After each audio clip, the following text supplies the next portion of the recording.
Hello everyone, thank you for joining us on episode 4 of The Wigan Way. I'm Tom and I'm joined again by Lewis. Hello everybody, thank you for coming back. Lewis is still filling in for Matty. He's just landed in Gatwick, so he'll be back with us next week hopefully. This week we're going to have a look at the rivals round, the Wigan Saints Good Friday match in some depth. Quite a bit of news has happened recently which we'll cover, and we'll give our opinions on what we think's happened. We'll have a look at the NRL, a few pieces of news coming out from down under, and then we'll give our predictions for the next round, another big round in Super League, and we'll just tell you our opinions on everything rugby league at the moment. Thank you for listening and hope you enjoy. So, the first game that we're going to have a look at is obviously the Wigan game. Wigan played Saints on Good Friday. It was a 14 points to 6 win for the Warriors. First one since 2018 on Good Friday. It was a really, really tough performance. There was very little ref interference. I've got to give credit to the ref, Liam Moore. He kept his whistle in his back pocket and he let the game flow, and I really think that brought out the best in both sides. 14 points to 6 for the Warriors. There was tries from Harry Smith and Toby King for St Helens. Johnny Lomax got the try. It was a real game of good quality, Lewis. But one man I want to pick out to start with, Joe Shorrocks. How good was he? Yeah, it was. It was a fantastic game. I think first of all, I agree with you what you said about the ref and letting the game flow. It's what we need. A really good advocate for Super League as well. When we've been bigging up the rivals round and the derbies, especially the game beforehand. But we'll get on to that in the next segment. But what a fantastic game, and a really good showcase really for Super League. If anybody watched that, I think again they would be into rugby league and really good advocate, a great spectacle. And yes, to agree with you, Joe Shorrocks, what a performance from the lad. Absolutely brilliant. Obviously, he was the one which everyone really, when Matty Pete announced the team sheet, probably would have looked at and gone, oh, Shorrocks at 6. And everyone was a bit concerned. For the right reasons, probably. Again, inexperienced really at 6, people questioning, can he do that? We know we've got a bit of a set of hands on him. There's a ball playing forward, but he's going to have a kicking game to match it. What's he going to be like? But really, really good. He just turned up and did. He didn't just do a job. He did more than that, and it was a brilliant performance. For me, he gave absolutely everything. 100%. You wouldn't have been surprised if he had to be carried off that pitch. And you know what? Fair play to him, because that is a lad who's come through. He's a Wigan lad. He's come through the career. You can see he loves playing for Wigan. Probably panicked a little bit because he got sent out on a loan to Leigh. So probably thinking to himself, you know what? He's sending me out on loan. Am I in Matty Pete's plans? Does he not need me? He's not needing me for 2 weeks whilst I'm going to Leigh. Am I going to end up on a tramp? He gets his opportunity. He has put in a performance, and he does even more than that. So you couldn't have asked anything more from him. What a performance! He just gave every bit of effort that he physically that he could give at all. There was 2 that stood out for me. Right towards the end of the first half, Saints were attacking around our 40-metre line, I would have said. And Wellesby gets the ball, and Shorrocks takes him, throws him over the touch line, and gets up, and you can just see the excitement and the energy that he brought and how happy he was about what he'd done. Reminded me a little bit of Gordon Tallis, throwing Hodgson over the line for the Maroons. But he just showed he would have died on that field for the Warriors. It shows you defence is an attitude. Yeah. And he had the attitude. He got him, scruff of the neck, get into touch and stood over him and looked at him saying, this is the DW, this is my club, my ground. I don't think so. He kept showing up. And then later on, just after St Helens had scored, and it was 14-6, they put a kick into our left-hand corner. There was a bit of an issue, and the ball lands at Morgan Knowles. And he's playing half-back. Not a position he's played before. He just throws everything he can at Knowles. Hits the ball. Knowles drops it on the line. Knock on instead of being a try. The ref thought it was a try. Sent it up to the video ref, and you actually see that he's dropped it. And it's that 1%er. If he hadn't have tried, Knowles scores. There is no need for him to be there, is there, in that frame, in that picture, but he gets there and he does it, and I think that's what epitomises that effort we are talking about. He has no right to take that tackle. If Knowles scores that and goes over untouched, no one's going to be going, where was Joe Shorrocks? He should have been there. Do you know, there was no need for him, but he is, and he got there, threw everything at him, and that for me at the end, at that moment, that was what won us the game, and that epitomised his performance. So what an absolute, like I said, fantastic performance in at half back. I think he's got to play there next week, hasn't he? Yeah, last week you asked me for my 1 to 17, and I put him as fighting for that 17th bench place. I've got to go back on my word, and I'm more than happy to go back on what I say and correct myself if I've been proved wrong, but Joe Shorrock's proved me wrong. He deserves a shirt. Now, I don't know where he plays. I don't know what his best position is. I don't know whether he's a 13, whether he's a second rower. He's played at centre. He's played at 9 for us, now played in the halves. He just needs to be wearing that Wigan shirt. He can definitely do a job at 6 with Field out, can't he? For the foreseeable until Field returns, I think he can definitely be in there. Now, I do expect them to give Logan Astley a go and try and feed him in to the team, because 10 weeks, you're going to want to give a Logan Astley, a young lad in the academy, a chance in one game. Maybe not St Helens, maybe not Warrington this coming week. Does he play 6 for you next week against Warrington? Yes. Yeah, I would agree. And I like the option of having Brad O'Neill on the bench, because if things are going wrong and Shorrocks is struggling at 6, you can always put Powell there. It gives you options. O'Neill can come in at 9 for Powell. Yeah. But Shorrocks was there to just put 100% effort in. And for me, every week that he is fit, he has got to have a Wigan shirt, because you know he's going to. He did get man of the match on Sky. Oh, did he? No, Toby King got the man of the match on Sky. Did he? Again, I picked 3 people. They were on the far side from us interviewing, so I couldn't tell who it was, but I picked 3 who I thought, and I went for Shorrock, Smith and King. Any one of them could have been my man of the match. Yeah. And we'll talk about why in a couple of seconds. But overall, it's just a great team performance. Yeah. Harry Smith. There's been a few question marks, and I always do wonder that as a Wigan player, you're always 20% worse. We seem to be more critical of our own players than anyone else. Harry Smith dominated that game. A young lad in the halves up against Lomax and Dodd, World Club Challenge winners. We've not got our main full-back in Jay Fields playing up against Wellesby. I know he's got French there, but French was our one main attacking threat. Harry Smith's control of that game, his kicking game was superb.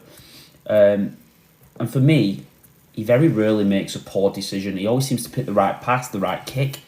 Might not execute it perfectly, but he always seems to be doing the right thing. He relishes big games big game atmospheres, Harry Smith, doesn't he? I remember Warrington away last year. He was the best player on the pitch there by miles. He's come again and had a brilliant point in the derby. When people are injured and we need someone to step up, Harry Smith, he seems to love that big game occasion. I think people seem to forget that he's only 20. How old is he? 22, 23? Something, yeah. He's not got 10 years behind his belt. No. So he will have games where he doesn't perform as well. It's going to happen. He did get burned out in his younger years as well, because he probably was forced to play a lot more than he should have been playing. But for me, Harry Smith was unbelievable. His goal kicking, people seem to complain at his goal kicking. For me, Wigan are a team that score ridiculous amount of tries in the corner, and we're kicking them a centimetre in from the touchline, and then we're acting like they should be gimmies. But he constantly does the right thing, and he's only going to get better. For me, we seem to put our own players down a little bit too much, and maybe that's because of the quality that have been seen in the past. The standards we set for Wigan rugby. Yeah. But Harry Smith, as a young halfback, he is doing incredible things. Well, just go back to what you said before. It was a brilliant team performance, wasn't it? Just everybody turning up for each other. There was shirts all around the place. In the corners you had, French makes the tackle on Makinson, and Mercy comes in, they bumble him into touch, and no one ever just looked like they were giving up on a play or said, oh well, that's it or whatever. And in defence, I think winning games on determination. That French try. I've seen a couple of Saints fans talking about they didn't have the support play that they should have. But French takes Makinson and he makes him go for the corner. He then attacks Makinson at the right time to get him in touch. But you look at Marshall's there. Marshall's back already to give a second push. Just that 1% more to get a positive result. I think Saints, from the Saints' point of view, for me, in a very kind of unbiased way, and obviously being a Wigan fan, but to me they look more dangerous from their own half than they did when they was attacking the line. Yeah, I have to agree. It seemed like, for me, whenever they whenever they was in our half, they went to the short side play that we know they love doing, where they'll go short side and normally get Hurrell crashing over. Saw it in the World Club Challenge. He'll go over one-on-one. We've seen it in many different Super League games. And they kept on going back to that blindside play. And when Wigan had it scouted and knew it were coming and could defend it, they looked then clueless to do anything else, which I think showed, because the two main opportunities they had come off the back of kicks. They scored off the back of the kick, and they had the Noel's no try, which come off the back of the kick that Misky couldn't take him. A good kick from Lewis Dodd. Lomax pushing up in the middle. Very good play. But for me, looking at Saints and trying to be unbiased, obviously I'm a Wigan fan, I'm going to be slightly biased toward the main three of Wellesby, Dodd and Lomax. They seem to just be a little bit in each other's way, not all on the same wavelength, and I'm not sure why that is, whether that's a new attacking coach and people are picking up on new techniques slightly differently, but they just seemed a little bit clunky and a little bit off pace. I wouldn't be concerned in the long run, because they are quality players, and they're still going to be up there at the end of this season. They're going to get it right. They've got quality players, and we can't deny that. But at the moment, I think it comes when you get a new change of coach and things like that. It takes time. All these things take time. And Rollins won't put his own stamp on it, while wanting to also keep some of the aspects from Christian Wolf in there. It's going to take time, but like we said before, what a fantastic game. It was a really good advocate for the sport. We had over 24,000 at the ground there, sold out DW Stadium. Good Friday, the weather was fantastic, everyone was in good spirit. It seemed like, again, a great advocate for the game of rugby. It was amazing. I'm going to criticise Sky, I'm going to be honest with this. I was very disappointed that the only thing that came out on the main social media page was the Dudson Punch, which we'll talk about later. An unbelievable atmosphere at Wigan. The whole derby was bouncing, the crowd was electric, the great efforts, and not one of them came out. And the only thing that they tweeted about was the Dudson sending off, this Dudson incident. So for me, that's not what we need to. We need to advertise our game far better. There's plenty of other good things from that weekend we could have focused on. 24,000 people on at the DW to watch two of the top teams going at it, the Challenge Cup winners and the Grand Final winners from the year before, going at it in a game where it was officiated really well. Yeah, I think the ref could have given more penalties, but he sort of just let it go. It was a great advert for the game, and for me, that was something that should have been really, really spoken about more. Yeah, we seem to be our own worst enemies. We don't publicise our game well enough. For a game that was utmost quality, great plays, people willing to die for their team. It was an amazing it was what rugby league is built on, wasn't it? Determination, resilience, passion, playing for the jersey, the love of the club, the love of the fans. That was what rugby league has been built on. So what a game for Good Friday. And they just didn't seem to advertise that. No. But that's my criticism, and I made my criticism to Sky well known. But one other player I wanted to talk about, Toby King. He's coming on loan from Warrington early on. 2 games in, like I say. Wigan fans love criticising Wigan players more than anyone else. He was written off. People saying he's past it, he didn't look great, what's he doing? Toby King will never be a good centre for Wigan. And it was a completely brand new right side. Started off with Pierce Paul, King and French, and now he's changed his winger to Misky. But I've got to say, his work rate and his effort, 3 times, I've watched the game back 3 times, he's took 2 carries in a set. The big carries. And for me, that can't be underestimated. No. The work that he was doing. Same from Wardle, same from all the backs. But I just wanted to stand up, to sit here and say Toby King was immense. He's been immense for me. He would have been up there as a man of the match candidate for me. Yeah, he is. He's one of those. We talked about last week, didn't we? The importance of outside backs and carries and bringing you out to exit sets and trying to get you into good yardage and get you quick play the balls, and he's doing that. And like I said, that is something you can't coach either. Just be able to put your hand up and say, "I'll take this ball and I'll do it twice in the same set." There was one for me where he actually took the ball from 9, and I said to you at the game, I don't like when he does that. I don't like when he takes it from 9 because I feel like you can engage the markers too much.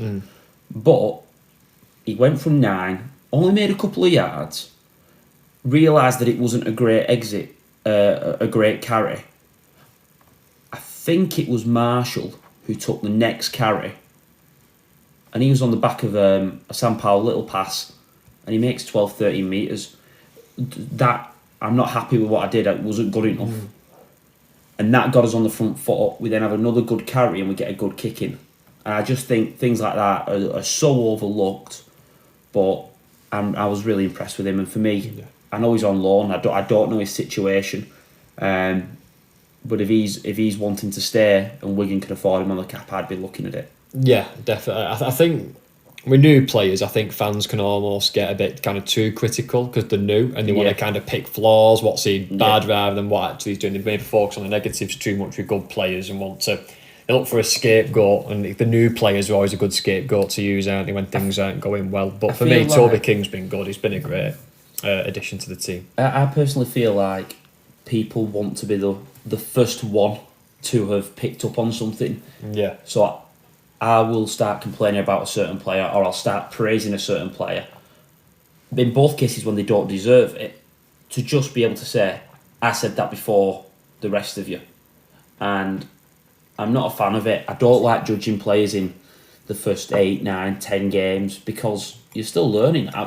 In reality, I wouldn't want to be judging King, Wardle, and a couple of others that they brought in up until probably this round and the next couple of rounds once they've fully bedded into the team. It's only round 8. But people are very quick to make judgment, and unfortunately everyone does have an opinion. That's why we're on a podcast and we're giving our opinion. We're voicing our opinions. But everyone does have an opinion, and everyone likes their opinion to be right, so go in early. And once you come up with that opinion, people seem to just stick with it rather than saying, actually, I've made a mistake, he's done really well. Yeah, opinions can change, can't they? You know, if you do see something his first couple of games that you don't like and thinking, I'm not so sure, but then again he puts in a couple of good performances, which he has done, it's fine to actually just turn around and say, you know what, he's changed my opinion of him. And that's what you want the players to do. Yeah. And I'm thinking in high regards. But to kind of wrap this bit up, a fantastic game, like we said. Great effort off both teams. Great advert for the game, like we said. Big challenge for Wigan is now, can we go and do it at Warrington away on Friday? Yeah, we'll get on some predictions. That's going to be the big one. But what a good game for Good Friday it was. I think when we talk about the predictions later on, we'll have a little bit of a chat about Wigan and Saints and what we think about the rest of the seasons then. Yeah. But we're going to take a quick break. Thank you for listening to the Good Friday section. When we come back, we'll have a look at the rest of Super League. So, Lewis, rivals round. Quite a few rivalries to talk about, but we're going to start on Thursday night. Cass versus Wakey. I'm going to start off with the bad side of it. I think that's relegation pretty much looking Wakey in the face. They're going to have a massive turnaround. They looked really, really poor. They got one try. Was it 16-4? I can't see how they are going to score enough points to win games. The game as a whole on Thursday was a bit disappointing. The first one for rivals round, and you saw it. And I'll be honest, it was that poor that I couldn't sort of turn it off because you were just so interested in how poor it was. The thing I've not got the stats, but look at but I'd be interested to see what the completion rates were, especially in that first half. There were just so many balls to the floor, knock-ons, not managing to get to the end of sets, put kicks in, things like that. Picked up a bit in the second half towards the end of the first half, but all in all, like we've just been talking about how much the Wigan and Saints, and I know the two opposite teams in the table type thing, but we've just been talking about how good one game was, and then that game on Thursday was really poor. The skill or the lack of skill and that was on show. It just wasn't the best thing to watch. But aside from that, I agree with what you're saying. I think Wakey, unfortunately for Wakefield, I can't see how they're going to catch 4 points up. Who are they going to beat in? Let's say they beat Cass when Cass got to Wakey. The reverse fixture. They'll only gain 2 points. I can see Cass picking up another win. I think with Widdop, I know he didn't play, but Widdop, Miller, Evels, they have got another couple of wins in them. They got a bit of an upset in them. I can't see where Wakey. That's the thing. I think again, talking about like predictions and things, I can't ever think of a game where I'd think I'll back Wakey to win it. Well, we've got Lee and Wakey later, and we'll talk about why. But I'll be backing Lee. Yeah, it was like I said to you. A funny one for me though with Cass. they've still not officially announced anyone as head coach. For me, it's 5-6 weeks now. If they were going to appoint Andy Last, I think they would have done it. For me, they must be waiting on someone else to become available. Trying to see what the options are. Yeah, maybe. I think they're confident enough that they'll stay up, and we can wait this out for a while. Whether that's right or wrong, but that's my opinion on it. Yeah, you possibly. I think you're right, Dukesy, but I think it's just not a good. In my opinion, for what all it's worth, I don't. That's a good word to run a rugby league team. Like I said last week, you need consistency. You need people, your players, your staff. They want to know what's around the corner, and they want because you want to as a club progress, move forward. What are your plans? All right, we're going to try. The main plan for this season is stay up. Would you sign for Cass not knowing who's going to be the head coach? Well, that's exactly what I'm saying. It's not a good. As a club, you should be setting long-term goals of okay, if we stay up this season, that's the main goal. Then where do we move on next season? And where do we want to go? You can't put those long-term goals in place if you don't even know who the coach is going to be. In a couple of weeks' time. Never mind next season. For me, we said it a couple of weeks ago. Me and Matty, when we went to the Cass game. There was fans there saying they are relegation fodder. I think they're lucky that Wakey are in the league. Yeah. I think Wakey, if Wakey weren't there, they would be relegation fodder. So they're lucky, and that's bought them a bit of time. But overall, something needs to start getting set because you've got to start planning for 2024, 2025. Yeah, exactly. 100% agree. But Cass, good win for them at home. Bottom of the table clash, 2 points secured. I think, like I said, Wakey will be very much panicking now at not winning that game. Cass can move on to next week. Good 2 points, a step away, making some separation between them. Cass and Wakey in the table. Good win for Cass. Yeah, let's move on. There's not much excitement we can talk about there. Hull versus Hull KR. Happened on Good Friday as well before the Wigan and Saints game. Yeah, I said last week that I thought Tony Smith was the right man. I've got a bit of a concern. How do you come back from conceding 40 points? 40 points to nil in a derby. 40 unanswered points. 40 unanswered points in a derby. Very hard to come back from that. At the KC Stadium, wasn't it? And obviously it's not so much home advantage when it's Hull versus Hull, but still, if your own, your own backyard. To come to your backyard, put 40 on you, you not get a point.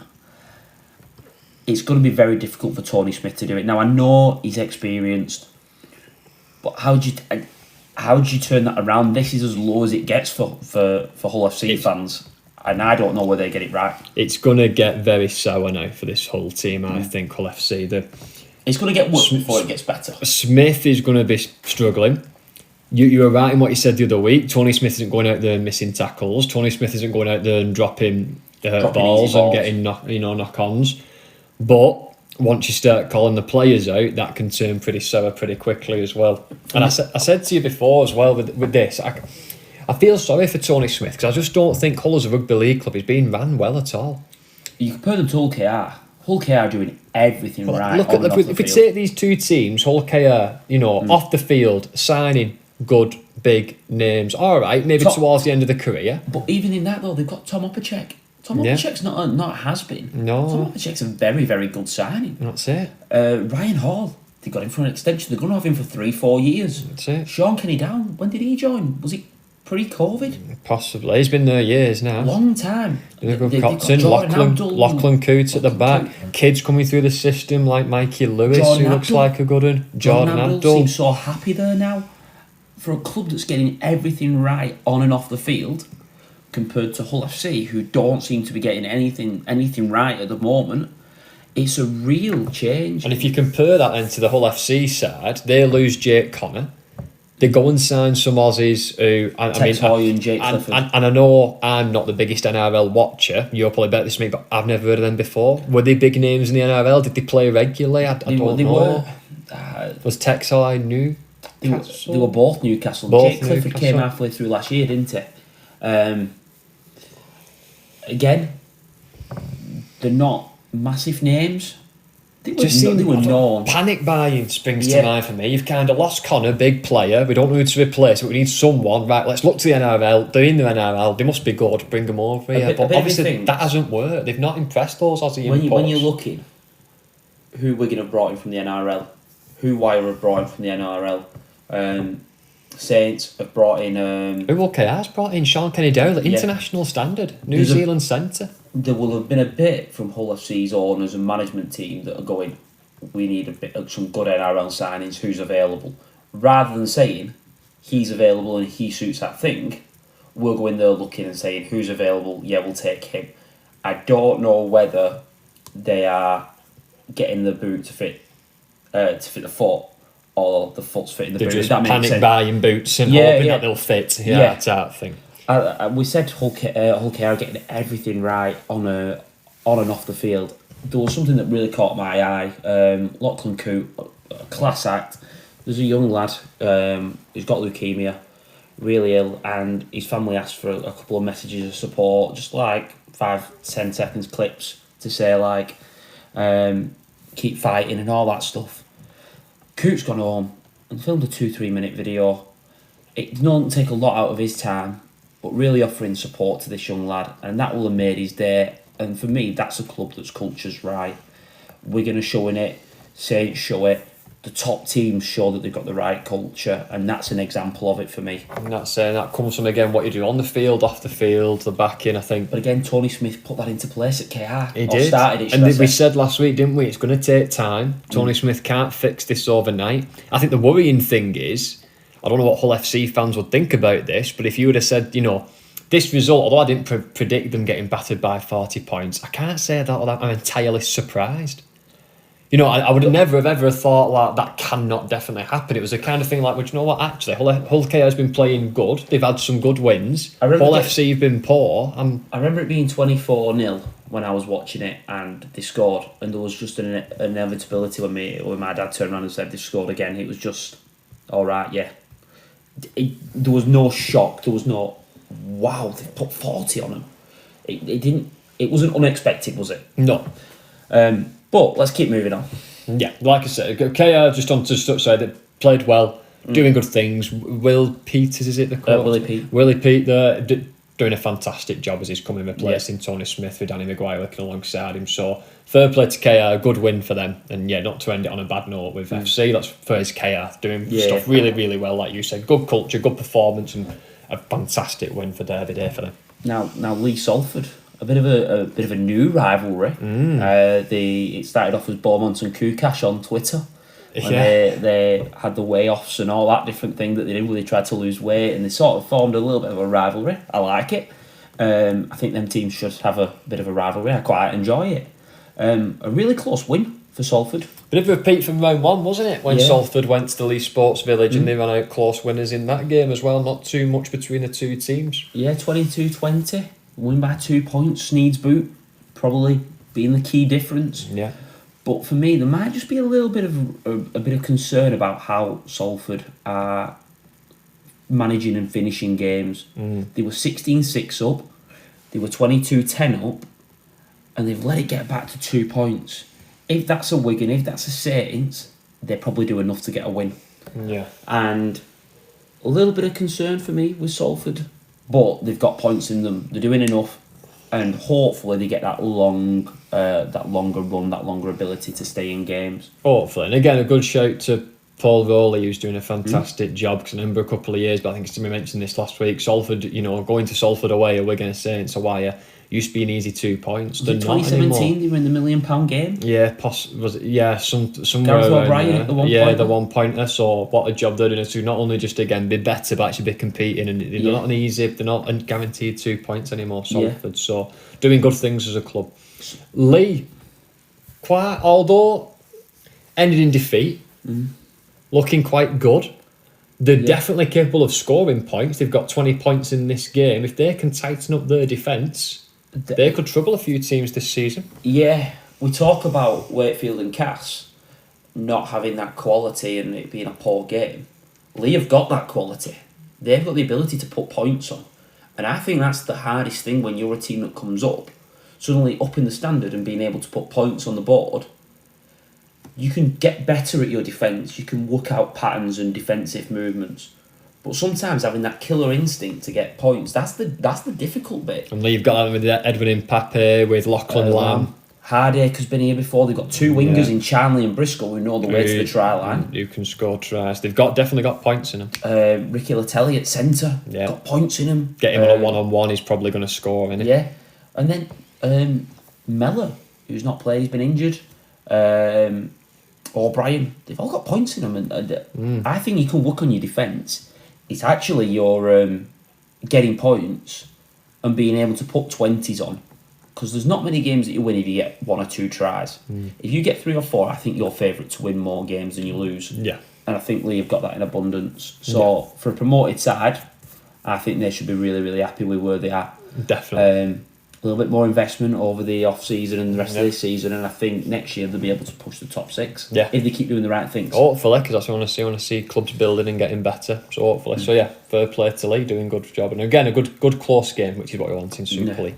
Now we've got 2 games left that we wouldn't really call rivals. I don't know why they would be in rivals round. Bit of a top of the table clash. Yeah. With the next one, wasn't there? Yeah, but apart from that, they're not close in terms of distance. Yeah, Catalans and Wire. Wire come out 20 points to 14. Big win away for Catalan night in the south win. of France. Adamant, it wasn't the strongest Catalans team. No. They rested a few, or a few didn't play, should I say? But you can only play what's in front of you. You can only play what's in front of you. You can only beat who's in front of you. 8 from 8. You wouldn't be complaining, would you? Great try by Dufty, an Aussie import who's starting to settle in now and really get going. Yeah. He burst into the team and obviously came over and got off to a flyer. Then he sort of went a little bit quiet. He's now showing it again. Real pace. Pace petrifies people. I don't care what you say. Pace is the biggest thing. They've got it with Dufty and Matty Ashton and players like that, haven't they? Yeah. If you're all FC and you're looking at your 2 Aussie imports, the impact that Dufty's having on his team, you'd be asking the same. Well, that's it. But another tough win, and they've got to be happy with where they are. You can't complain about 8 from 8. 100%. I think the big thing for this, again, I don't want, because we're going to go into predictions and look into next week as one of our later segments we're going to do. But if Wire's next game is us at the Halliwell Jones. Yeah. That if they can, hopefully they don't, but if they do end up picking up a win there and go 9 from 9, that is, you've beat a Catalans and you've beat a Wigan in that 9 games. And I'm going to be honest, I think Catalans will be kicking themselves a little bit that they didn't grind out a win. Well, they was up at half time. They're up at half time. Maybe if they hadn't arrested them, they'd have beat them. It's all live buts and maybes. Catalans will be kicking themselves. Wire, for me, get back on the plate and come home. Yeah. 2 points under your belt. Be happy with that. That's it. Last game, Leeds Huddersfield on Sunday, 6 o'clock kickoff. Leeds, we call them the consistently inconsistent team. They showed that again throughout this entire game. Some real spells of really, really good performance. Some spells of 5-10 minutes where they were really, really poor. They did enough to win, 18 points to 17. Huddersfield will be kicking themselves, but again, Leeds have done enough to get a win at home.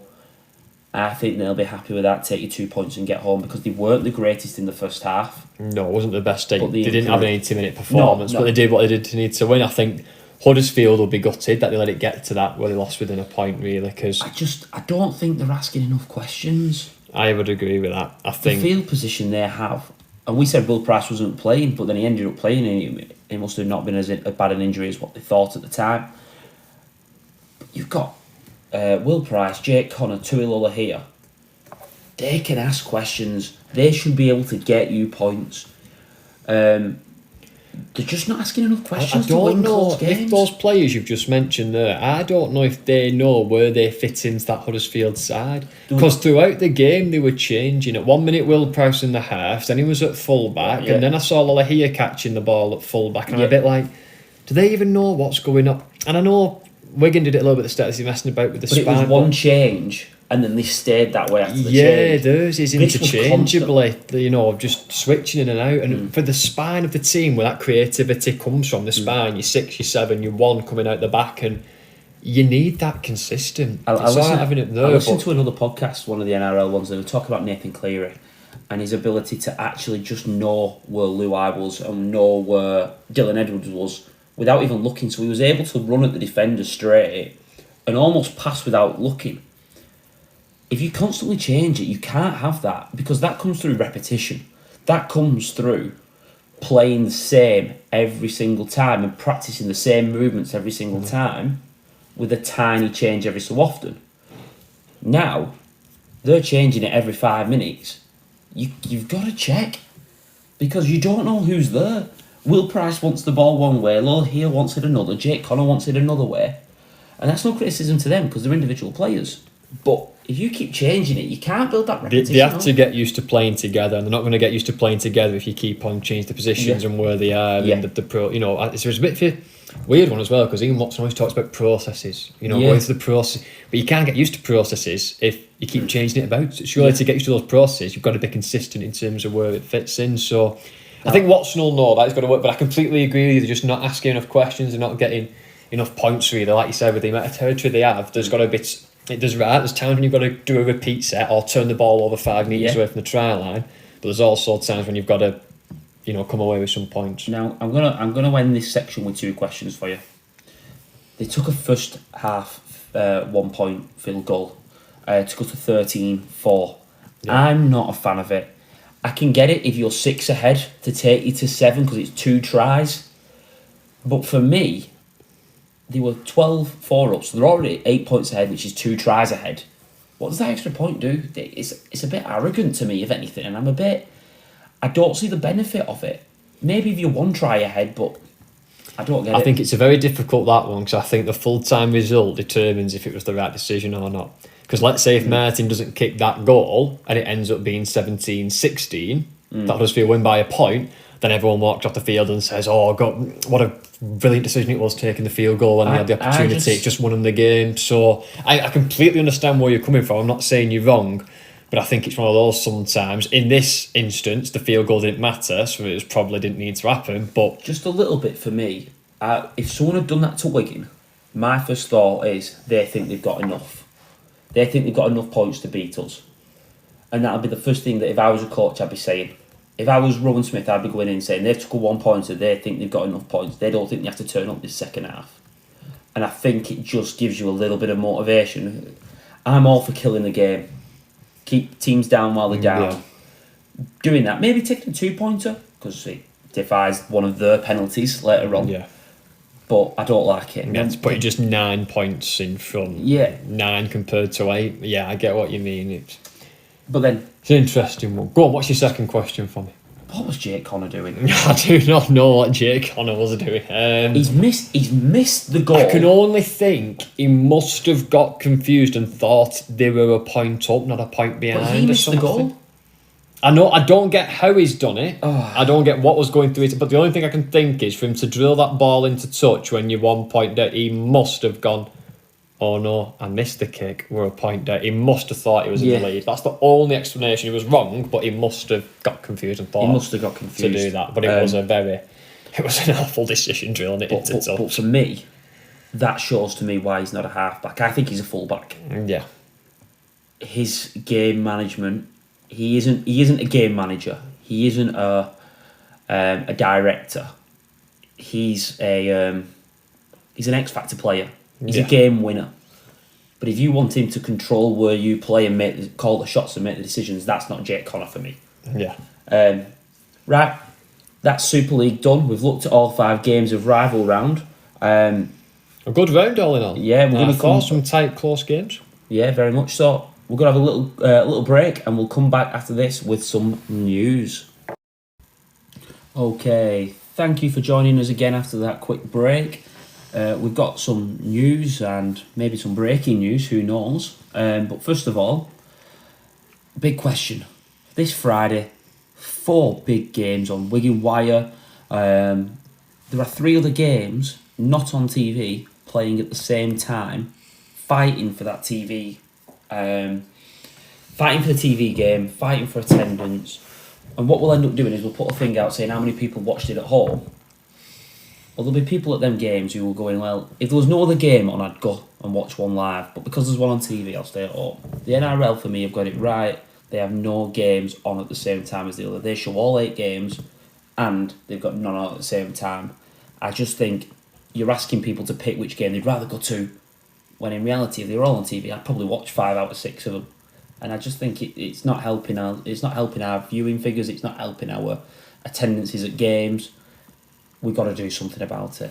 Yeah, I would agree. It's we have the Thursday night game, which tends to be the only one on a Thursday night. Then the Friday night seems to be always a couple of games fighting for the TV spot.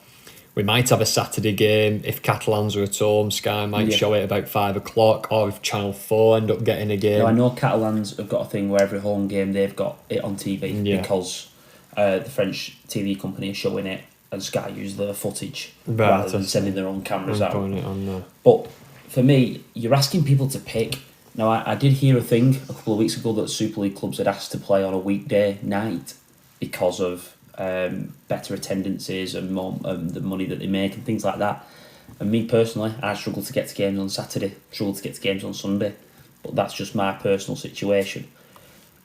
I think there should be, if there was a game, they trialled it for a bit on a Monday night. I wasn't a fan of it, but at different times, so then you're getting as many people watching as many games as possible. If we could have even, a Thursday night, a Friday night, one at a weekend, and a Monday night game. That'd be four opportunities for you to watch games. And I think that's what, again, if we're a minority sport, we need to grow, then we need rugby league. We need the rugby league there for people to consume. Yeah. And if there's only 2 games on every week, then there's not enough there to consume, really, not enough people to get watching it. So yeah, right. I would agree with you. What other news have we had? That's my big moan done for the day. Let's get on to some other news. Breaking news.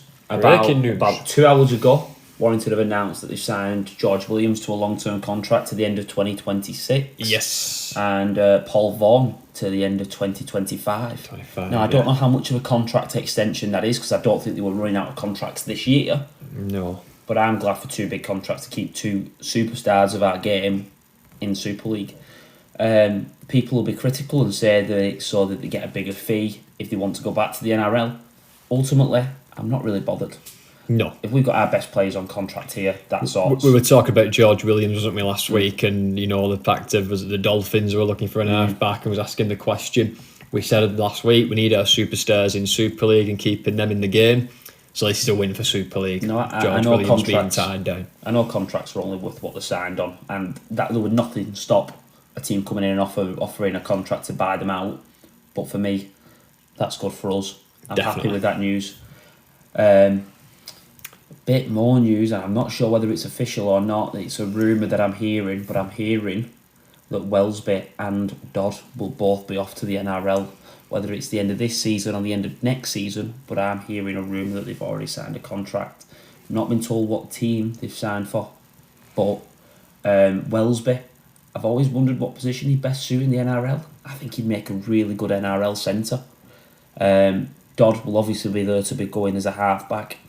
They'd be 2 big losses to Super League if they were to be true. I don't know. It's just a rumour at this moment in time, but said to be off. Well, Wellesby seemed to raise a couple of eyebrows down under in that World Club Challenge game, didn't they? A lot of the Australian pundits were rating Wellesby as a fullback, saying he pops up, he knows where to be, he's got that natural rugby league instinct to be in the right place at the right time. So, and there is a shortage of half-backs for Dodd. Yeah. I could name 3 or 4 teams that could do with another half-back. West being one. Yeah. Knights would like someone to partner Hastings. If Ponga went to full-back.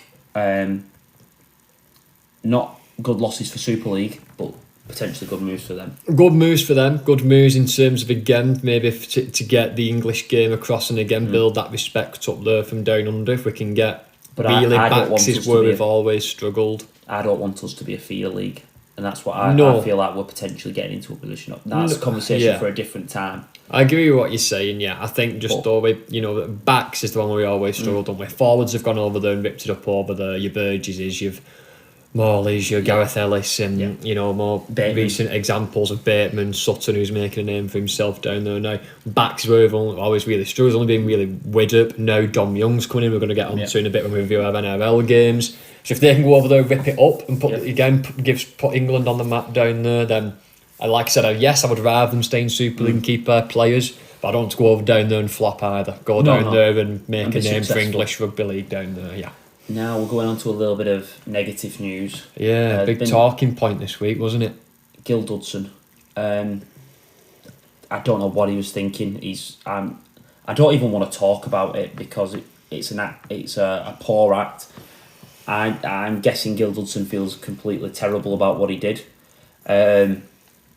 He's got 5 games. I'm amazed he's only got 5. I was thinking this could be a ban in terms of months. Am I right? Sorry, just to confirm, it was 5 games. Yeah. He got fined, didn't he? He got a fine of about £1,000. Hitting the hip pocket. And am I right? I've read somewhere he's being made, he has to go to anger management. I don't think it's an Or is anger that management not course, a but I think he has to be doing something. It's some type of thing. Because he has punched a defenceless man on the floor who's held down by another defender. I can't see what's caused it. I can't see any. That's the big thing with me. I don't get it wrong. I know we believe you have that certain level of arousal and aggression when you're going into the game, but watching that tackle, I'm trying to see what has the person done. Has he caught him with an elbow? Has he been in his head and said something down his ear or whatever? But I literally cannot see. It just looks like the player runs in. I can't remember who it was now, but runs in. Johnston, wasn't it? Was it Johnston? Runs in, gets tackled. It was Johnston, actually. Yeah, you're right. He's on the floor, and it's just absolutely unprovoked. He just punches him in the face. There's no other way to say it. The weird thing for me is if he was on the floor and he was still on top of him and then he punches him, you could see that maybe something's been said. But he actually gets up onto his knees, looks as if he's leaving the tackle, and then comes back and does it. I don't want to talk about it because it doesn't show our game in the best light. No, it was a bad one, a very bad one, and hopefully Dodson is feeling terrible. Maybe it should be more. If I look at the Ben Flower incident, he got 6 months. Now 3 of them were off season and a bit of a pre-season friendly. So we got 3 months. It was effectively 10 games, I think it was, or something like that. Was Ben Flowers, do you think, more because the player was knocked out on the floor and then he's punched him again in the face? Yes, yeah. And I'm not comparing the two situations. No. I know what you mean, though. But I thought that ban would have been closer to 7-8 games. It's like a month out of action or a month maybe 2 months. months out of action. Obviously, it depends what Challenge Cup is and stuff like that. Yeah. But I thought we'd be talking that rather than it's 5 games, because we're going to talk about Morgan Knowles now, who's got 5 games for a hip drop tackle. I don't like the hip drop tackle. I think it should be completely outlawed. It needs to be. But that isn't punching a defenceless man. He's trying to make a tackle. Yes. How can them two be comparable? Yeah. Now, I think 5 games for a hip drop tackle is completely fair. I think that should be a big. But then, punch. If you're going to get 5 games from a hip drop tackle, then surely punching a defenceless man on the floor should get you more than 5 that's games. What I mean. I see your logic. It's a logical argument. If we're saying Dodson should be 5 games, Knowles should be 3, because there has to be the levels to this. Yeah. I'm more concerned about the fact that they've got the same, rather than there being a difference. If that makes sense. No, I get what you mean. Morgan Knowles, he's been done for a hip drop tackle. For me, it's definitely a hip drop tackle. I've seen people saying they don't see it. Both his feet come off the floor. There's 2 defenders holding Cooper up. He drops his entire weight onto the back/side of his knee.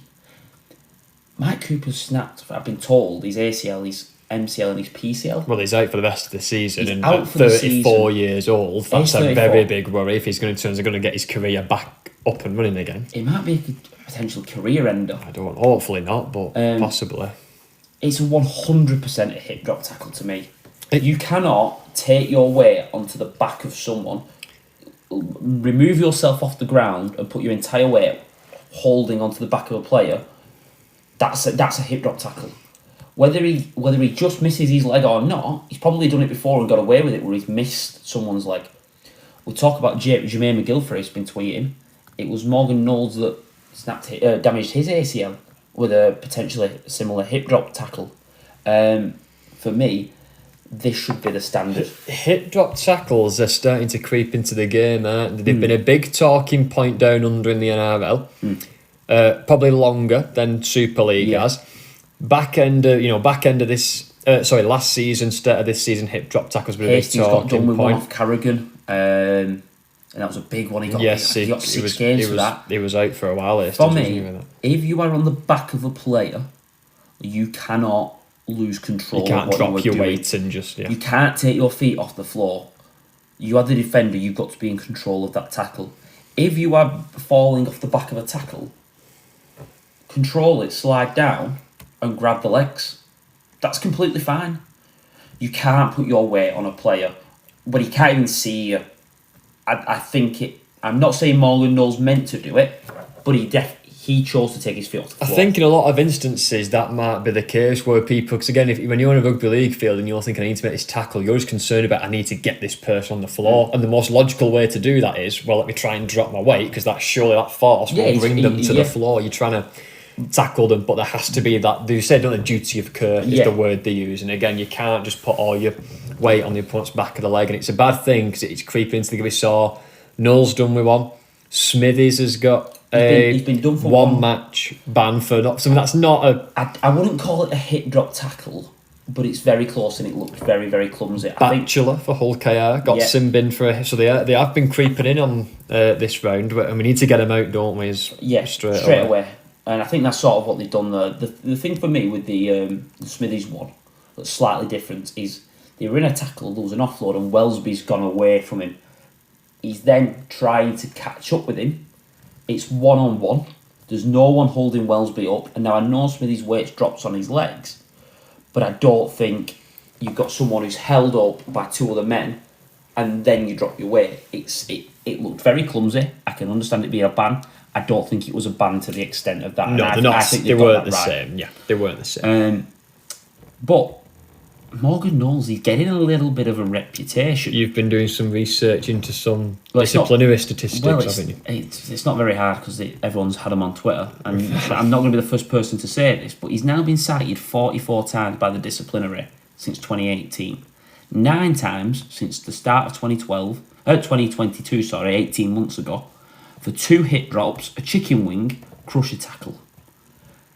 Couple of late hits. So they're included in those nine bans. They're the 9. There's been 9 bans, 2 hip drops, 1 chicken wing, 1 crusher tackle.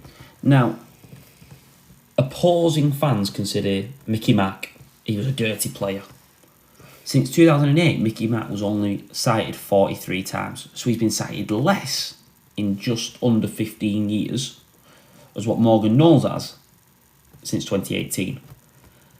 When is that comparison going to start being stuck with him? And I remember there being a big thing about 5 or 6 years ago about people's disciplinary records, and he's been banned because he's been banned before, but someone else got away with it because their disciplinary was clean. I don't like that, because I think the same offence, whether you've been done for it before or not, should be the same, because you've done the same thing. Yeah. We either have to look at everyone's history or not. And when you're looking at facts like that, he's pushing the line now, and he's going to have to sort it out. I like Morgan Knowles. I think he's a very, very good player. He plays the game at the line.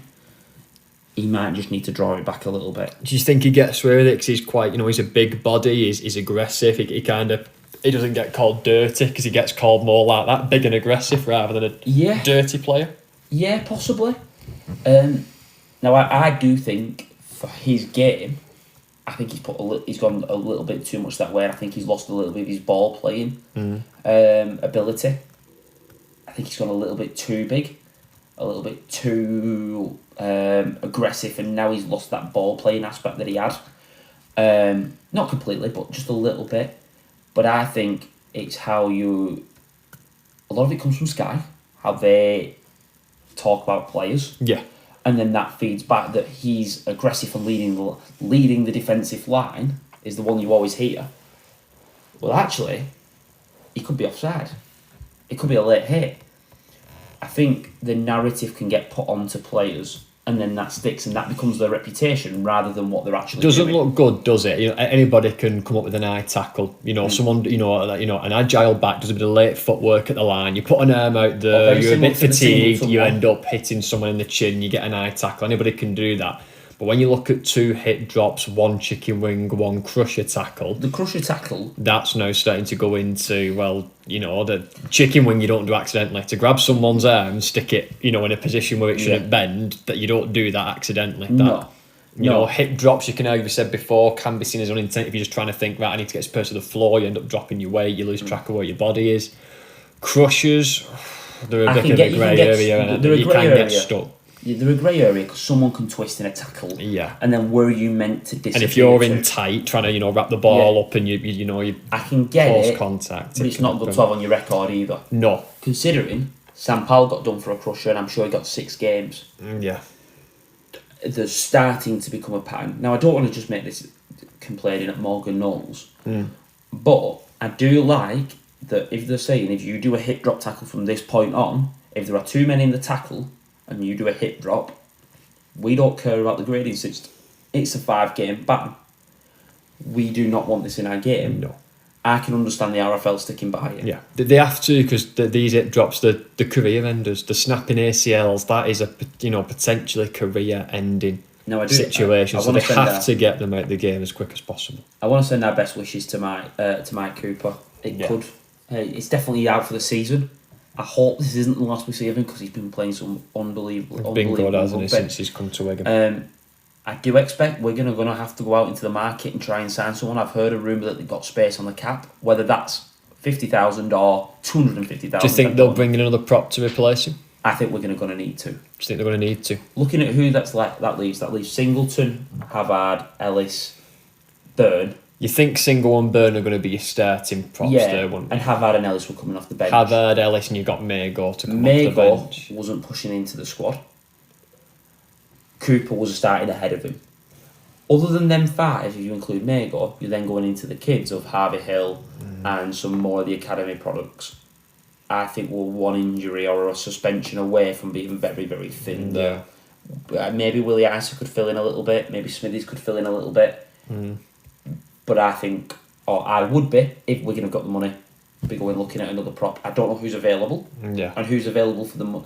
It's not a question of who's available, it's a question of who's available for the money that you've got. Yeah, for the player, but we send our best wishes. And we do. But and it the is third place now, of the RFL, because they've noticed that this is becoming a problem in the game. Yeah. Like I said, Batchelor got sin bin for once, the refs are taking action on it and looking out for it. The RFL are giving out bans, and it's the right thing to do, because these tackles, the career enders. The NRL have got a massive... Every time you go on YouTube, you watch that, Fox on League or NRL 360 or whatever, hip drop tackles are normally talking, but we don't want that happening in Super League. If it one needs to be out in the the NRL, game. It's 6-7 games. They're getting bigger and bigger with the bans because they are adamant they don't want them in the league. No. I don't want them in the league. No one does, so they're punishing them massively. It doesn't help Wigan at the moment, but going back, we are a Wigan podcast. I sort of believe now that it is what it is. He's out. We stop talking about it now. There's no point talking about the players you're injured. It's done. We'll see where Wigan go. And that wraps up the news. Wraps up all the news. A bit longer than we wanted that to be. But we're going to take a quick break and we'll come back with our NRL What's Gone On Down Under. Okay, so welcome back, guys. So this part of the podcast, we're going to see what's gone on down under in the NRL competition. So, Jukesy is Tom, by the way. It just feels weird calling him Tom. Everyone knows him as Jukesy. Jukesy, you like to keep your eye on the NRL. You know some players over there, you've been watching it. So, let's kind of run through the games and you can tell everybody what's been going on. So, we predicted this one last week, Storm versus the Roosters. You backed the Storm. I backed the Roosters, I believe.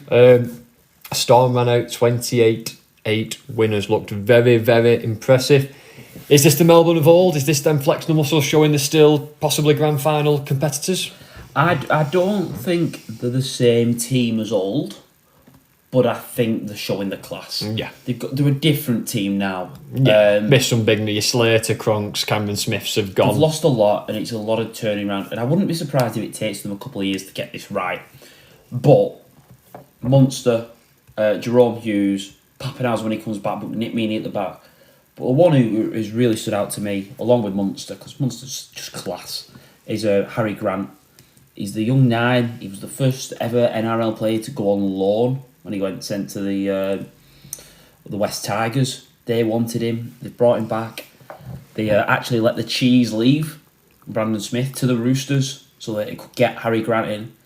He became a World Cup player for Australia. And now he's just getting better and better every week. They seem like a really good club, Melbourne. The fact of when one goes, another world-class player comes in. You know, Billy Slater goes, Pappenhausen's currently in, who, you know, fast as lightning, looks world-class. Cronk goes, Munster comes in. Cameron Smith goes, they've now got Harry. There's always a backup. They lose Inglis in the centres, then they've now got all of them. Yeah. They produce and they find talent that other people miss out on. And they get a lot of Queensland players who unfortunately the Broncos or the Dolphins or the Cowboys have missed out on in the past. Yeah, so a really good club, good win for the Storm, and we'll keep our eye on them moving forward. The next game was Canterbury, the Bulldogs versus the South Sydney Rabbitohs, the Bunnies. Bunnies ran out with quite a big victory in this one, 50 points to 16. I said last week, Bunnies are my favourite team to watch when they're in attack. They just look, so good, so many bodies in motion, such nice shape, scored 50 points in this game. What do you take away from this one? There's a couple of players I want to talk about. First of all, at 13, Cam Murray.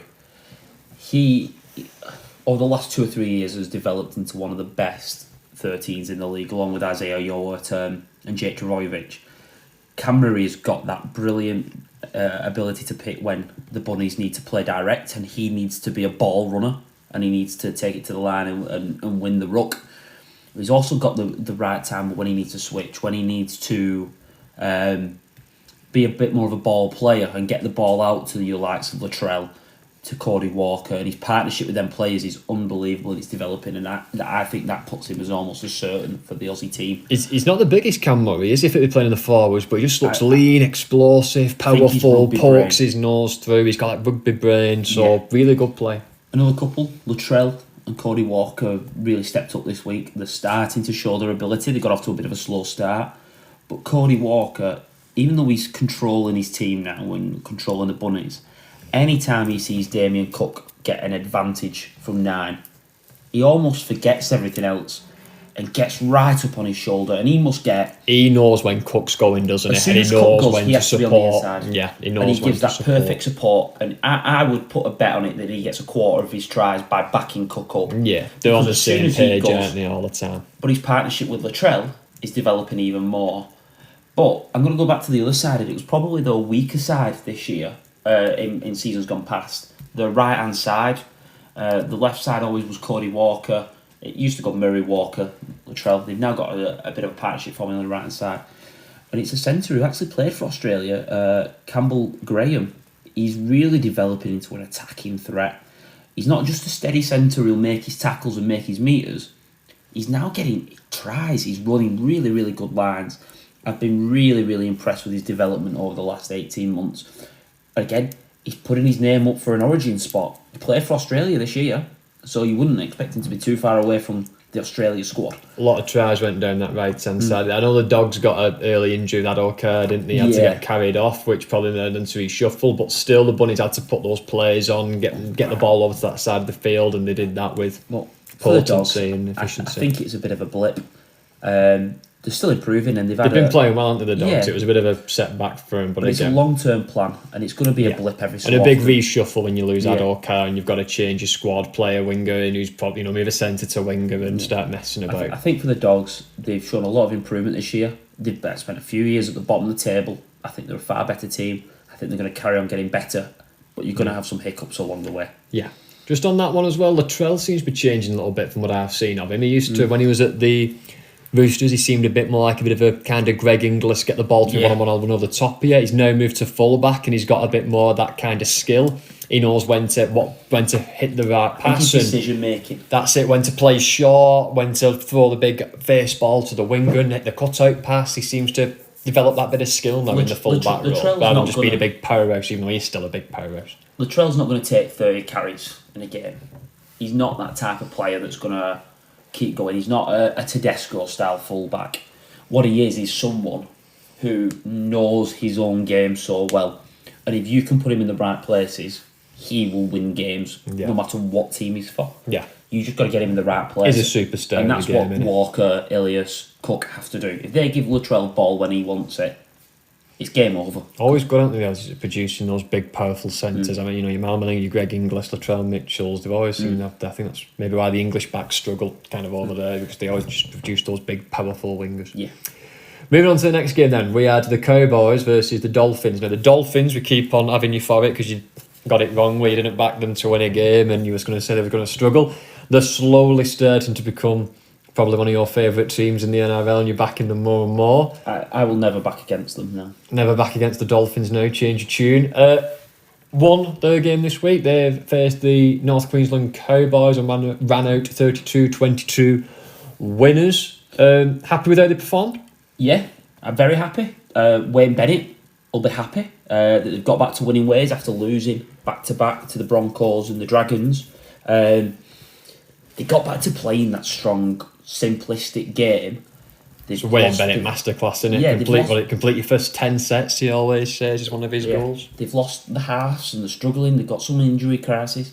So they went back to being hard to beat, strong, run over the top of you and will beat you at the end. And Isako on the wing, the hammer, I can't praise him enough, has just inspired them enough to get that win. The Cowboys, they'll be a little bit worried.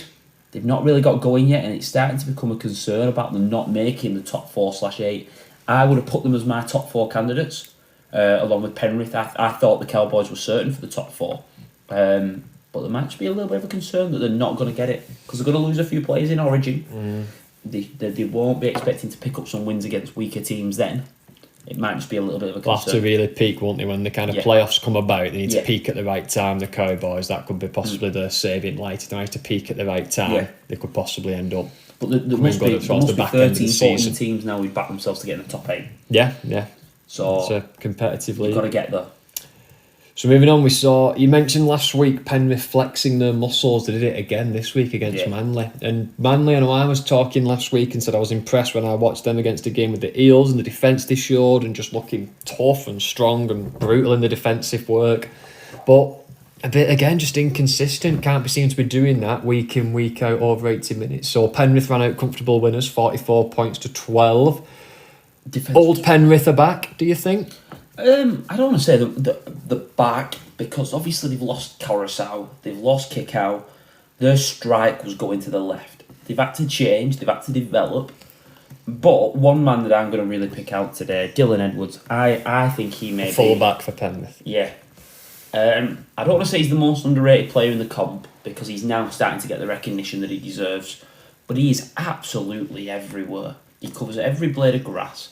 And by doing that, he just allows Cleary and Luai to play their best. He doesn't have to do anything fancy. He just needs to finish off what they create. Make the right pass, he makes the right choices. Made a mistake last week and then he bounces back and has a great performance. I'm not going to say it's back to the best, but I think they're showing now actually we've not drifted away. We're still here, we're still top dogs. And come the end of the year, you're going to have to beat us. It's a strange that fullback Dylan Edwards, because I think there's so many good fullbacks in the NRL. Oftentimes, good fullbacks can go amiss because you get lost in the superstars like your Latrell Mitchells, your Clint Guthersons, your Joey Manus, your Tom Trbojevic, James Tedesco's. So sometimes they can go amiss. But no, I completely agree. Really good play and a really good performance by Penrith. Manly just need to find that consistency, don't they? They just can't seem to be. They've either attacked really well or defended really well. In the games that I've seen, they defended poorly against the Knights but got a point. It's early on. They're obviously a couple of rounds behind us, so this is only the 5th round if I'm right, and they've had a bye in that. I just think they just need to put it all together now. Yeah, they need to kick on, don't they? Yeah. Moving on, we had the Brisbane Broncos versus the Canberra Raiders.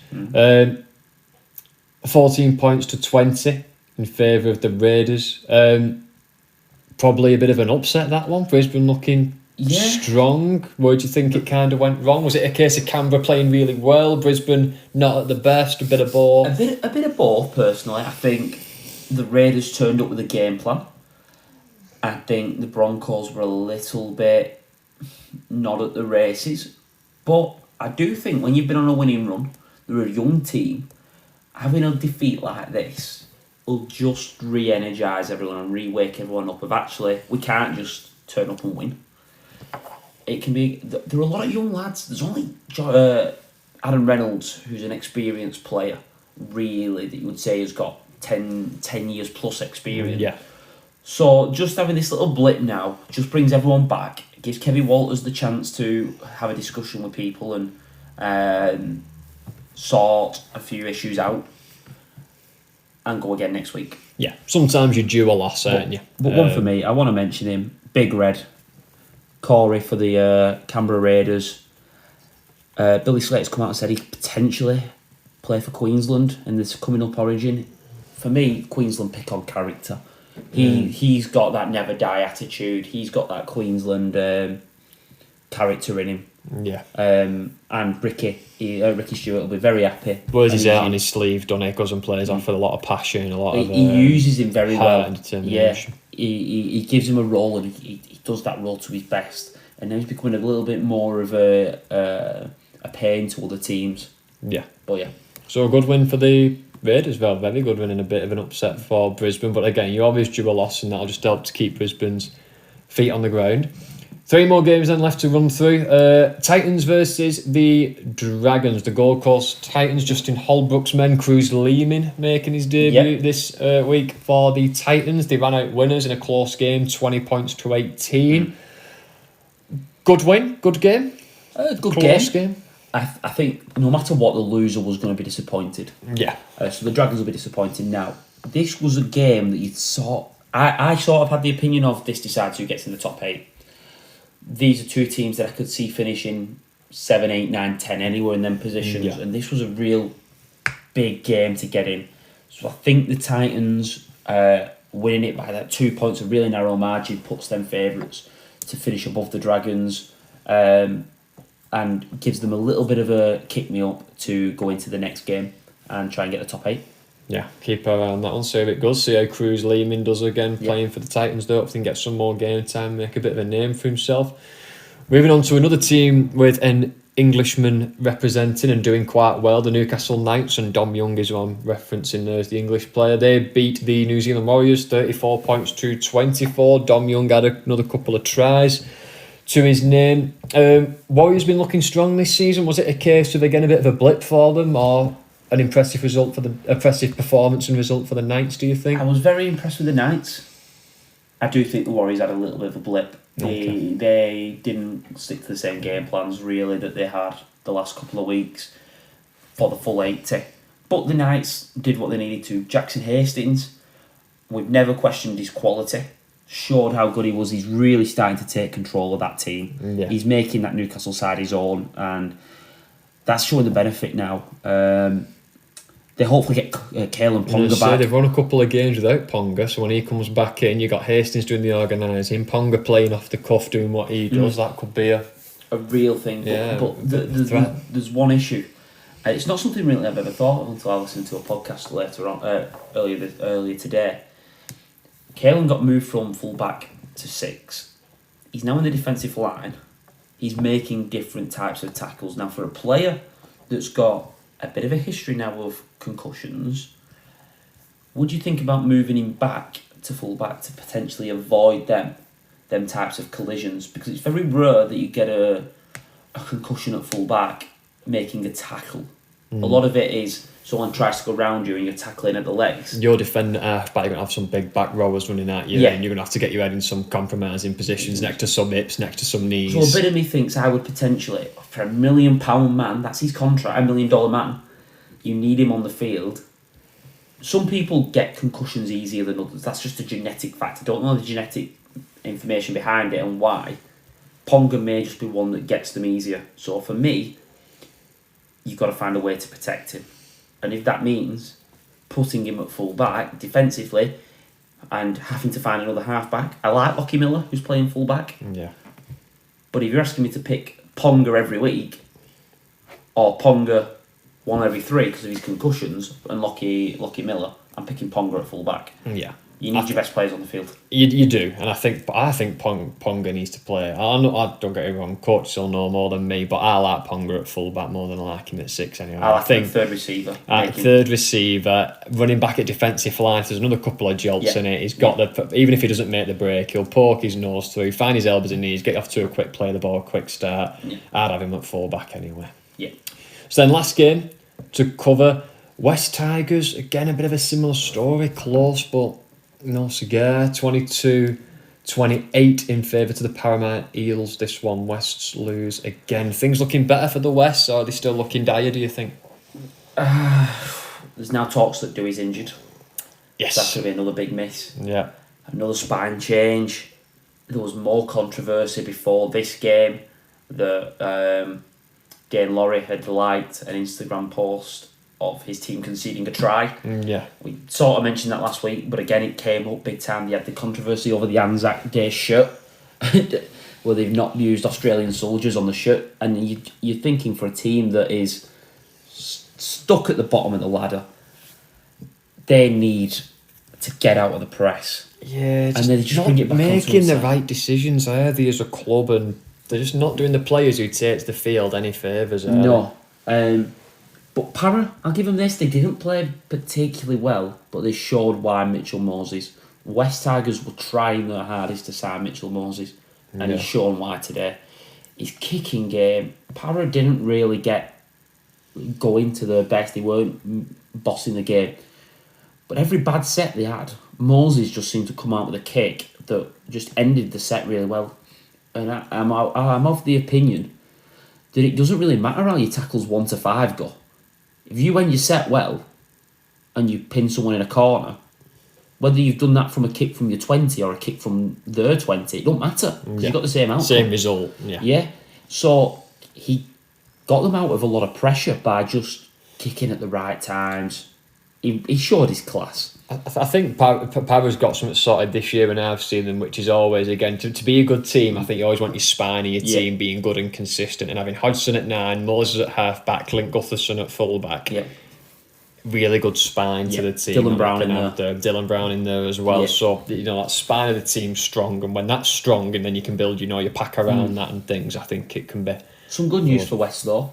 They're playing a team called The Bye next week. Yeah. So I don't know what their might be a time for them to get a couple of points on the board. The Bye haven't got a win yet, right. So who knows with the West. I'll see how it goes from the...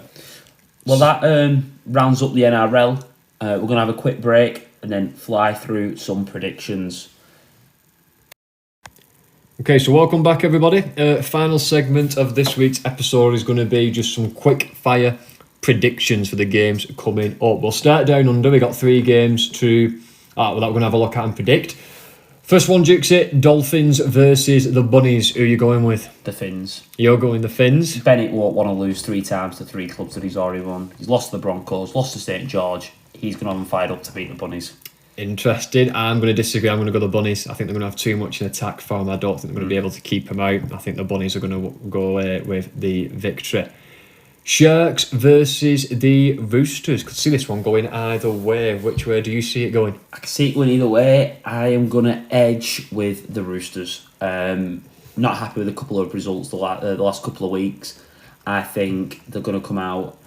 Sharks rely a lot on Nico Hines, but I think the Roosters have got a lot of strike power all over the park. So I'm going to go the Roosters, trying to catch up to Melbourne and the other teams fighting for the top 4. I agree with you. I'm going to back the Roosters as well. I think the loss to Melbourne is what's going to fire up. I think that'll upset them. Yeah, they're going to want to bounce back after that one, and a win against the Sharks will be a way to do it.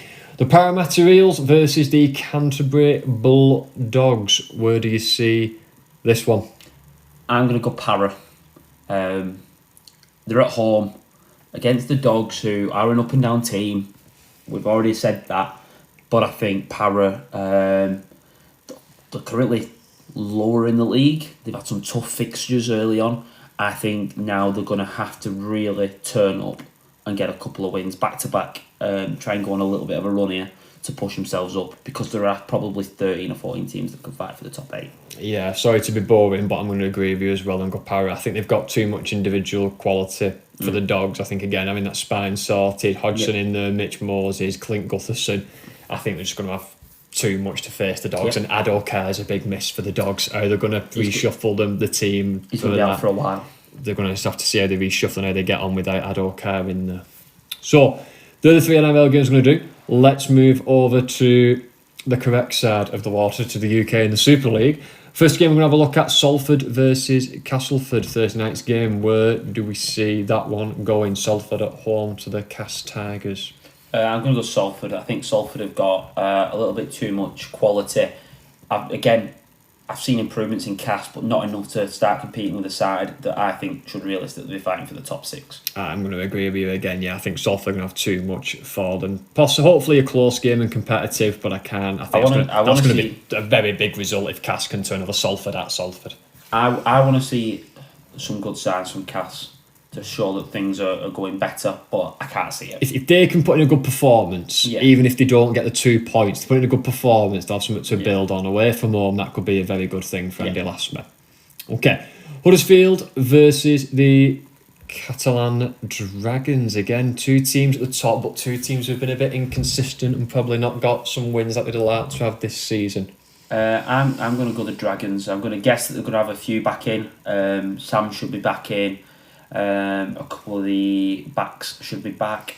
I think Huddersfield won't be able to just play a conservative style. I think that I rate the Catalans pack and I rate the backs. I think they'll get enough points, and I don't think Huddersfield will be able to compete with them. They've also got the injury of the young halfback Ollie Russell. He's out for a while with a torn hamstring, I've heard. So it's going to have to be Price, Lolohea and Connor, but I don't think they're not the best team yet. No, I'm gonna disagree with this one. I think Huddersfield, I think they're at home. I think if it was maybe in the south of France, I might back the Dragons, but I think the fact of it's Huddersfield at the John Smith Stadium, they won't be happy losing by a point to Leeds. They'll be after a big bounce back that could possibly motivate them, and it would be a very big win if they were to turn over the Dragons and bounce back. So I'm going to go for Ian Watson's men for that one. 2 inconsistent teams, Leeds and Hull FC, is the next game we are going to have a look at. Being played at Headingley, Hull FC wanting to bounce back after an embarrassing Derby Day display. Do you think they're going to do it? No.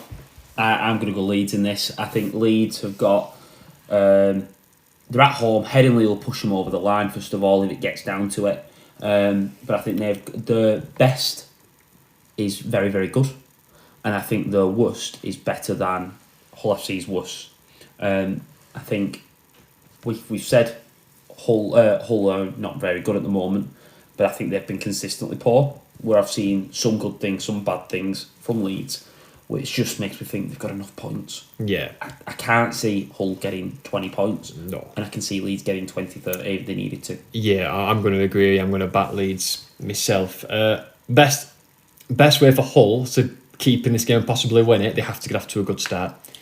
If they get Leeds off to a flyer, score the first try, Headingley gets excited, Hull FC's heads go down, oh no, it's happening again, and they've got to get off to a good start for me. For me, if they can keep the game at 0-0, Hull might fancy the chances that we can nick it. But Leeds at Headingley just look too strong to me. Yeah, no, I would agree with that one. KR versus Saints. KR playing well. They've turned over some big teams. They've turned over, like I say, we're getting round 1. Coming off the buzz of that big win. Coming off the buzz of the Derby. Saints, other hand, wanting to fire back and get the win after losing the big game in the Derby. Being played at Hull KR. Where do you see this one going? I'm going to go KR. Interesting. Just because I think Saints, they're still missing Walmsley. Is Walmsley still out for this game? Walmsley's still out. Walmsley's still out. Now missing Knowles as well. They're now missing Knowles. I think they're obviously missing Matautia. I can't remember if Sirenen's banned, but Batchelor's not back yet as far as I'm aware, so they're missing both the starting second rowers. Yeah. Where I think KR's squad going to be a disruptive pack, that, isn't it? Yeah, is a little bit more as you would expect. I would expect that James Roby's going to have to do some time at 13 because that's probably the only place that they've got full strength. I would expect Saints to maybe shuffle around because for me, I don't know why John Bennison didn't play. He's done nothing wrong for me, and that then means who are you dropping out at your centres because Bennison would play on the wing. So are you going to drop Hopawate? Are you going to put him to full back? I think there might be a little bit too much movement. I wouldn't be surprised if Saints won, but I'm very close. I think Hull KR are going to nick it. Yeah. I'm going to go Saints to win. I think they still do have that bit of quality. The loss of the Derby, I think, will fire them up. But I do think it's going to be a close game. It's going to be really tough for Saints next couple of weeks. They've got Warrington after this, and then I think they've got Catalans as well. So I think over the next 5 or 6 weeks they've played the team in second in Wigan, Warrington, Hull KR, Catalans, and someone else who's in the top 6. I think it's going to be really tough for them. Yeah. But I'm just going to edge Hull KR. I think the weather's going to play a massive part. If Abdul can put them kicks up in the rain, who knows what could happen. I'm going to go Saints, but I do think it will be close. A bit of a maybe chat this one for next week, but Saints seem to be lacking in depth. Don't they? And we've talked about this before. They don't seem to be like, a couple of injuries, bans, and suddenly they're bringing in, like people like Delaney who played on Good Friday, you've not really heard of before, and just like, I don't want to kind of go off on a bit of a tangent here, but just seem to be lacking a bit of depth Saints at the minute. Delaney, might come back to haunt them. I don't want to be funny. He's playing in the props. He's 18. You can't expect him to win the ruck. No. He came on and added a bit of energy for Saints, but he's not going to win tackles. He's 18.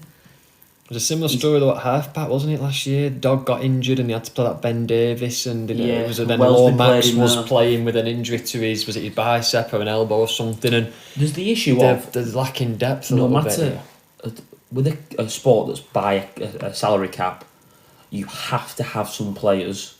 If you want all the top players, you're going to have players that aren't on that money, or you're going to have academy products. Wigan have got a few players that don't demand massive money, that add depth by that.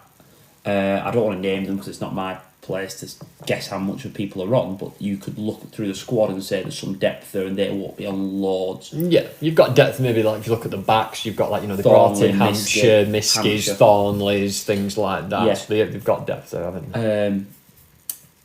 But I don't see the same depth. They've got some depth in the centres. Hopoate can play there. Percival and obviously Davis has played there, but they've got Hurrell, who's now probably cemented a starting spot. They've got some depth there. A little bit on the wings, Hopoate can fill in, but for me it feels like it's the same players filling in. Yeah. For all the positions, and that leaves you a problem. Yeah. Maybe something we can touch on maybe next week. Yeah. Second to last game before we're going to save obviously Wigan to last. So the other game then is Wakefield versus Leigh. I'm going to go Leigh. Yeah. I can see Wakey getting a few points because I don't think Leigh's defence is brilliant, but I just think Leigh have got too much firepower. Yeah, I think Leigh will score them. Yeah, I think it might go to a little bit of end to end. Obviously, there is the chance that Leigh come and don't perform. There'd be a bit of pressure, but this game, Wakey have to win it if they want any chance of staying up, in my opinion. Pressure keeps on building on Wakey, doesn't it? Every loss that goes by is another, this game is a must win. At home to a newly promoted side, the pressure's on again, but have they got the players to cope under that pressure? Probably not for me, not a lot of big experience in there. They've got some good players. Kevin Potter's a good player. Mason Lino at halfback, but there's not loads though. No. And I can't, when I look at the Leigh squad, if I was to pick the 17 and go through and say full-backs, right wing, left wing, right centre, I feel like I would pick more people from the Leigh team than if you were to make a combined team. No, I'd agree. And I would, if I'm being honest, probably go to more, it would be edged probably like 12 or 13 from the Leigh team compared to Wakefield. Maybe 3 or 4 would get in for me. Yeah, I think Leigh's going to outscore him. So yeah, we're both going Leigh then to win that one. So that is with the final game happening Friday night on Sky Sports at the Halliwell Jones Stadium. Wyatt versus Wigan. Both teams coming off big wins the week before. I'm going to go Wigan. First of all, I'm very disappointed and upset at myself that I can't go. Unfortunately, I'm at a wedding, but I will be watching it under the table at the wedding.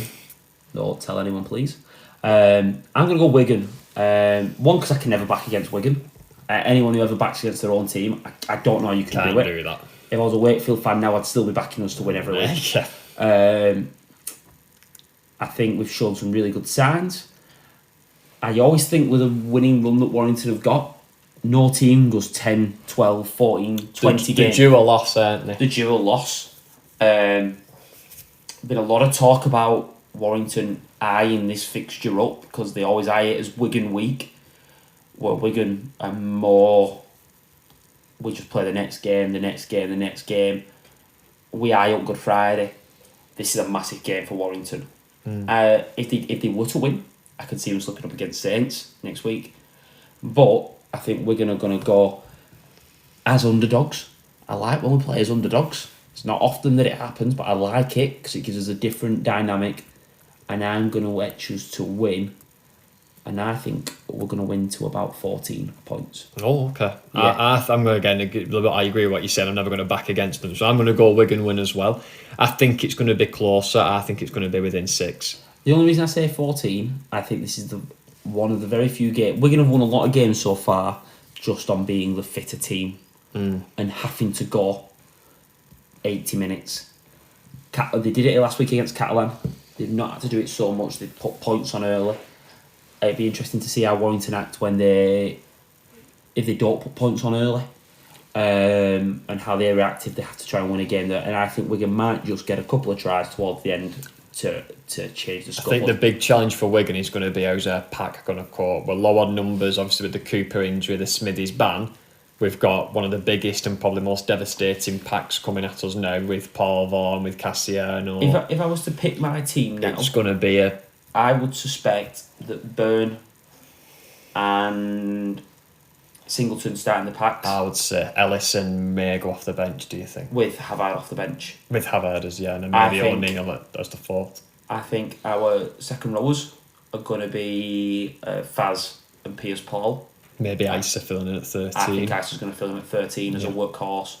Sam Powell to start at 9, and then I expect he'll go into This 13. is a game that suits Willie Isa for me. I know he kind of dips in and out of the squad, but against a big pack, Willie Isa, he tackles anything. He's always up for a challenge. He throws himself into everything. I think he's going to relish Paul Vaughan when in full pelt. He's going to make it a challenge to say, you know what, you've been setting the Super League alight, but every time you get this ball, I'm going to sprint out this line and I'm going to hit you with everything I've got. Yeah, so this is a game where I feel like they might just pick someone, not to target, I don't want to say target, but we are going to prove that we can't be bullied. Yeah. And I think Willie Isa is a guy who likes to do that. He doesn't want to be bullied. He wants to prove that he's still hacking it at Super It's going to be a chance for it. It's one in the forwards for me. Yeah. It's one in the forwards this game for me. If we can stand up to Warrington's pack and dominate and try I know and get Matty on called top. me Gus Gould, but I've got to agree with one thing that he says. Your forwards decide who wins games. Yeah. Your backs just decide by how many. Very much. If Williams can't get on top, he's going to struggle. The same way if Harry Smith's not on top, his pack's not on top, you're asking him to kick from his own 30, they're going to struggle. Anyone would. There's only ever, they talk about it in the NRL, that there's only ever been 2 that have won games by being the weaker props. And they go Andrew Johns and Wally Lewis. They're 2 of the best halves they've ever been. I remember seeing it a couple of times over here when Trent Barrett was here. I know I was a young kid, but in a Wigan side that was struggling, he dominated the game. You have to be one of the best players in the world. Be a world beater.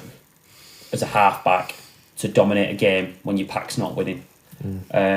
Should be another good game though, hopefully. It should really be should be top teams, big coming after rivals round. Both teams had a big win the week before. Both teams have got something to prove. Bit of personal rivalries going on there. Williams with Wigan, King with Warrington, things like that. So it should make for a nice, tasty game. For a real good game. Hopefully it's going to be another good game to put Super League on the map. So that ends our predictions and it ends the podcast. Our worldwide podcast. Worldwide. Yeah, worldwide now. I do believe it was Matthew listening in St Lucia that's put us worldwide. Okay. Still counts. If you've got anyone who's living abroad, send them this so we can continue to call ourselves worldwide. If you've got any awards, feel free to give it to us so we could say award winning. Don't matter what it is, we'll take any award. But thank you for listening to the Wigan Way and see you next week.